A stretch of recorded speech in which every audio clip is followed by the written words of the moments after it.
तो ऐसा लगता है कि वंदे मातरम इन्हीं का बनवाया हुआ गाना है, जिन्होंने आजादी के आंदोलन में भाग ही नहीं लिया है, वो वंदे मातरम का महत्व क्या जानेंगे। सच तो ये है कि सरफरोश लोग वंदे मातरम दिल से बोलते थे। उन आजादी के दीवानों के खिलाफ कुछ लोग अंग्रेजों के लिए जासूसी और मुखबिरी का भी काम करते थे।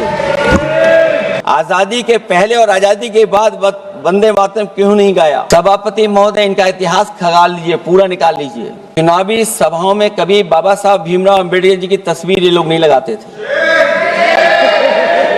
ये बात अगर सही हो तो बता दो कि जो प्राइमरी स्कूल है वो बंद किए जा रहे हैं। 26,000 से ज्यादा स्कूल बंद हो गए। और जब बच्चों को पढ़ाने के लिए हम लोगों ने जिम्मेदारी उठाई तो कभी अंग्रेजों ने मुकदमा लगाया था बच्चों पर देशद्रोह का। आजादी के बाद भारतीय जनता पार्टी की सरकार ने वहां पर मुकदमे उन पे लगाए जो पढ़ने गए और जो पढ़ाने गए। वंदे मातरम के आज हम 150वें वर्ष के बाद दोबारा हम लोग इस सदन में याद कर रहे हैं और हमें गर्व है इस बात का एक माध्यम बनाता था वो वंदे मातरम के गाने पर। आज जब 150 वर्ष हो रहे हैं, मुझे बोलने का मौका मिला है, उसके लिए मैं आपका बहुत बहुत आभार और धन्यवाद देता हूं। ये वंदे मातरम जिस तरह के हमारे पूर्व में कांग्रेस पार्टी के नेता गौरव गोगोई ने जो बात रखी, उस भावना से जोड़ता हुआ और वंदे मातरम की भावना से जुड़ता हुआ जिस समय कलकत्ता के कांग्रेस के अधिवेशन में रविन्द्रनाथ टैगोर जी ने गीत गाया, उसके बाद लोकप्रियता इसकी आम लोगों के बीच पहुंच गई। और जब कभी भी लोगों को अंग्रेजों के खिलाफ लड़ना होता था तो यही वंदे मातरम का नारा देकर के लोगों को जोड़ने का काम करते थे। हमारा कोई भी आंदोलन रहा हो, स्वदेशी आंदोलन रहा हो, उसमें भी हम लोग इसी नारे के साथ चले। वंदे मातरम को लेकर के हम लोग इतना देश को एकजुट कर दिए कि अंग्रेज घबराने लगे। और जब अंग्रेज घबराने लगे तो जहां कहीं भी वो देखते थे कि ये नारा लग रहा है, वहां पर देशद्रोही का कानून लगाकर लोगों को जेल भेज देते। ये भी इतिहास है कि जिस समय बंगाल में बच्चों ने गाना गाया, इस गीत को अपने क्लासरूम में गाया, उस समय भी अंग्रेजों ने उनके खिलाफ मुकदमा लगा के उन्हें जेल भेजने का काम किया। ये वंदे मातरम अंग्रेजों ने बैन भी कर दिया। 1905 से लेकर के 1908 तक बैन कर दिया गया। और बैन के बाद भी लोग माने नहीं, हमारे क्रांतिकारी लोग माने नहीं और वंदे मातरम को हमेशा उन्होंने अपने दिल और दिमाग में रखा और जनता के बीच में इस आंदोलन को आगे बढ़ाते रहे। सभापति महोदय, जो हमारे सत्ता पक्ष के लोग हैं वो हर चीज को ओन करना चाहते हैं। ये 150वें वर्ष में जब हम वंदे मातरम याद कर रहे हैं, बंकिम चंद्र चट्टोपाध्याय जी को हम याद कर रहे हैं कि उन्होंने इतना महान गीत हमें दिया है। सत्ता पक्ष के लोग समय समय पर हमें देखने को मिलता है कि जो महापुरुष उनके नहीं हैं या जो चीज उनकी अच्छी नहीं है, उनको वो ओन करना चाहते हैं। 150वें वर्ष वंदे मातरम, मैं अभी वो बात कहूंगा और मैं बात कहूंगा और हमारे मंत्री जी उसका जवाब देना। सभापति महोदय, क्योंकि ये बात ओन करने की आ रही, अपनाने की बात आ रही, तो मैं सभापति महोदय, मैं अपने सत्ता पक्ष के लोगों को याद दिलाना चाहता हूं। सत्ता पक्ष के लोगों की जो पार्टी आज है, भारतीय जनता पार्टी, जिस समय गठन हो रहा था, हमारे मुंबई और महाराष्ट्र के लोग जानते होंगे कि जिस समय गठन की चर्चा थी, उस समय आपके जो अध्यक्ष चुने गए थे, उनको जो भाषण देना है उस पर भी बहस चल रही थी। और बहस इस बात की थी कि भारतीय जनता पार्टी सेकुलर रास्ते पे जाएगी, सोशलिस्ट रास्ते पे जाएगी कि नहीं जाएगी। तमाम विरोध के बाद भी उस समय के उनके राष्ट्रीय अध्यक्ष जो चुने गए थे, उन्होंने वही रास्ता अपनाया अपने भाषण में। समाजवादी आंदोलन, समाजवादी विचारधारा और सेकुलर रास्ता अपनाया। और वही नहीं, जो उनका मंच था उसमें जयप्रकाश जी की तस्वीर लगा करके भी उन्होंने लोगों को ये भ्रम फैलाने की कोशिश की कि जेपी के रास्ते पर भारतीय जनता पार्टी चलेगी। बताएं माननीय मंत्री जी, आप कितने सेकुलर हैं आज, कितने सोशलिस्ट हैं आज? अभी गौरव गोगोई जी ने ठीक कहा, इंडिगो का हवाई जहाज उड़ नहीं रहे हैं, उड़ नहीं रहे कि उड़ाए नहीं जा रहे हैं? उड़ाए नहीं जा रहे। और क्या बात कही गई थी कि गरीब भी उसमें चल सकेगा। इसलिए सभापति महोदय, मैं बात दूसरी तरफ नहीं ले जाना चाहता हूं। वंदे मातरम सिर्फ गाने के लिए नहीं है, निभाने के लिए भी होना चाहिए।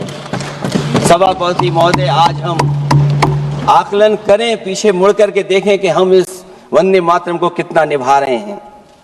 जिस वंदे मातरम ने आजादी के आंदोलन में सबको जोड़ा, आज के दरारवादी लोग उसी से देश को तोड़ना चाहते हैं। ऐसे लोगों ने, सभापति महोदय, ऐसे लोगों ने पहले भी देश के साथ दगा किया और आज भी कर रहे हैं। ये चर्चा तो जोड़ने का काम करेगी ना अखिलेश जी, क्योंकि आज वंदे मातरम की चर्चा, वही मैं कह रहा हूं, वंदे मातरम में जोड़ने का ही काम करेगी। वंदे मातरम कोई दिखावा नहीं है, ना ही राजनीति का विषय है। क्योंकि सभापति महोदय, हम जब ये चीज इनके विचारों से, इनके भाषणों से जब बाहर सुनते हैं तो ऐसा लगता है कि वंदे मातरम इन्हीं का बनवाया हुआ गाना है। जिन्होंने, सभापति महोदय, जिन्होंने आजादी के आंदोलन में भाग ही नहीं लिया है, वो वंदे मातरम का महत्व क्या जानेंगे। सच तो ये है कि सरफरोश लोग वंदे मातरम दिल से बोलते थे। उन आजादी के दीवानों के खिलाफ कुछ लोग अंग्रेजों के लिए जासूसी और मुखबिरी का भी काम करते थे। दरअसल ये राष्ट्रवादी नहीं बल्कि राष्ट्र विवादी लोग हैं। जहां विवाद करना हो, कभी अंग्रेज विवाद कर करके, डिवाइड कर करके, डिवीजन कर करके राज किया करते थे। सभापति महोदय, आज भी वही रास्ता कुछ लोग अपना रहे हैं। वो डिवीजन का रास्ता अपना रहे हैं, डिवाइड का रास्ता अपना रहे हैं, दरारवादी रास्ता अपना रहे हैं। इनका इतिहास खंगाला जाए कि इन्होंने आजादी के पहले और आजादी के बाद वंदे मातरम क्यों नहीं गाया। ये सभापति महोदय, आज जब हम वंदे मातरम पे इतनी चर्चा कर रहे हैं, जिस भाव से हम लोग यहाँ बैठे हैं, कम से कम ये भी खंगाला जाए इतिहास में कि वंदे मातरम कुछ लोगों ने कब गाया। उन मुखबरों से ये सवाल पूछा जाए कि स्वतंत्रता के बाद भी उन्होंने अपना गीत क्यों बनाया। उनकी एक रंगी सोच ने तिरंगा क्यों नहीं फहराया। वंदे मातरम सियासत के झूठे राष्ट्रवादियों के लिए नहीं है, गलत लोगों की गलत मंशा पूरा देश समझता है। और केवल यही नहीं ओन करते हैं, कभी कभी भारत माता का जो चित्र है, जो पेंटिंग कभी बंगाल के महान लोगों ने बनाई थी,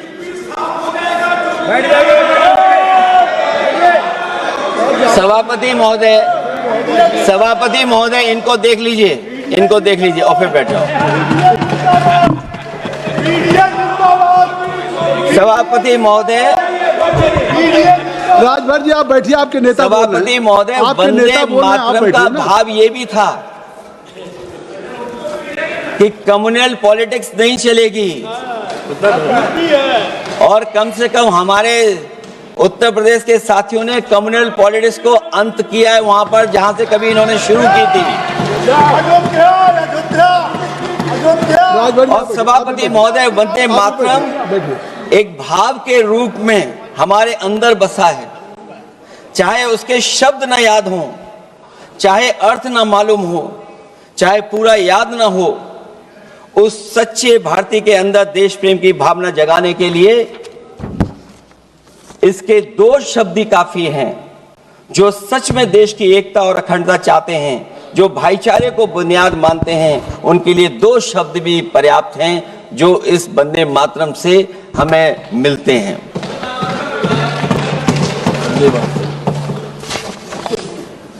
दूसरा किस्सा सुना दो अध्यक्ष महोदय। सभापति महोदय, इनका इतिहास खंगाल लीजिए, पूरा निकाल लीजिए। चुनावी सभाओं में कभी बाबा साहब भीमराव अंबेडकर जी की तस्वीर ये लोग नहीं लगाते थे। ये बात अगर सही हो तो बता दो। और ये तस्वीर कब लगाना शुरू किए?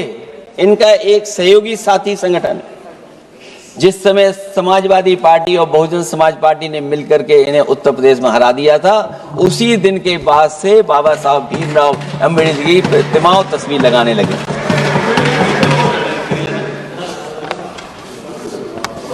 इसलिए सभापति महोदय, ये वंदे मातरम केवल गीत नहीं है, गीत के साथ साथ आज हमें ऊर्जा भी देता है। उस समय क्रांतिकारियों को ऊर्जा मिलती थी, एकजुटता का नारा था, हम साथ लेकर के चल रहे थे सबको, और देश के सभी लोगों ने जाति धर्म को भुला करके एक साथ मिलकर के वंदे मातरम के सहारे अंग्रेजों को भगाने का लगातार कोशिश की। और अंततः परिणाम ये हुआ कि जब देश जागा, वंदे मातरम के साथ साथ जय हिंद का नारा, इंकलाब जिंदाबाद का नारा लगा करके अंग्रेजों को इस देश से भगाने का काम किया। आज सभापति महोदय, जब हम चर्चा कर रहे हैं, हम कैसा देश बनाना चाहते थे और किस दिशा में हम लोग देश को ले जा रहे हैं। सभापति महोदय, मुझे अच्छा लगा कि प्रधानमंत्री जी ने वो बात याद दिलाई कि अंग्रेजों के जमाने में अगर बच्चे भी वंदे मातरम गा देते थे तो उन्हें देशद्रोही के कानून से जेल भेज दिया जाता था। आज जब हम आजाद हो गए हैं तो आज देखिए उत्तर प्रदेश में क्या हो रहा है कि जो प्राइमरी स्कूल है वो बंद किए जा रहे हैं। 26,000 से ज्यादा स्कूल बंद हो गए। और जब बच्चों को पढ़ाने के लिए हम लोगों ने जिम्मेदारी उठाई, पीढ़ी के समाज के लोगों ने जागरूक होकर के पढ़ाने की कोशिश की, तो कभी अंग्रेजों ने मुकदमा लगाया था बच्चों पर देशद्रोह का। आजादी के बाद भारतीय जनता पार्टी की सरकार ने वहां पर मुकदमे उन पे लगाए जो पढ़ने गए और जो पढ़ाने गए। तो इसलिए वंदे मातरम का भाव जो था, उसी भाव से जुड़ करके हम सब मिल करके इस देश को और मजबूत करें। यही हमारी भावना है, यही हमारी सदस्यों की भावना है। जब हम 150वें वर्ष में याद कर रहे हैं तो वहीं हम ये याद करें कि जिस भावना से वंदे मातरम को हम लोगों ने देश के सामने गा गा करके अंग्रेजों को भगा दिया, ये देश कैसे मजबूत हो, एकजुट कैसे हो, बिना भेदभाव के, और संविधान से कैसे चलें, क्योंकि ये संविधान से ही मिला हुआ हमें गीत है। इसलिए इस गीत के माध्यम से हम किसी पर टिप्पणी और किसी पर थोपने की कोशिश न करें और न किसी पे दबाव बनाने की कोशिश करें। आपका सभापति जी का बहुत बहुत धन्यवाद। दस्तक की आपसे गुजारिश है कि अगर इसको बचाना चाहते हैं तो नेशनल दस्तक को सब्सक्राइब करने के लिए रेड कलर के सब्सक्राइब बटन को दबाएं, फिर बेल आइकन की घंटी दबाएं। नेशनल दस्तक को बचाने के लिए बहुत जरूरी है कि हर खबर को शेयर करें, लाइक करें, कमेंट जरूर करें।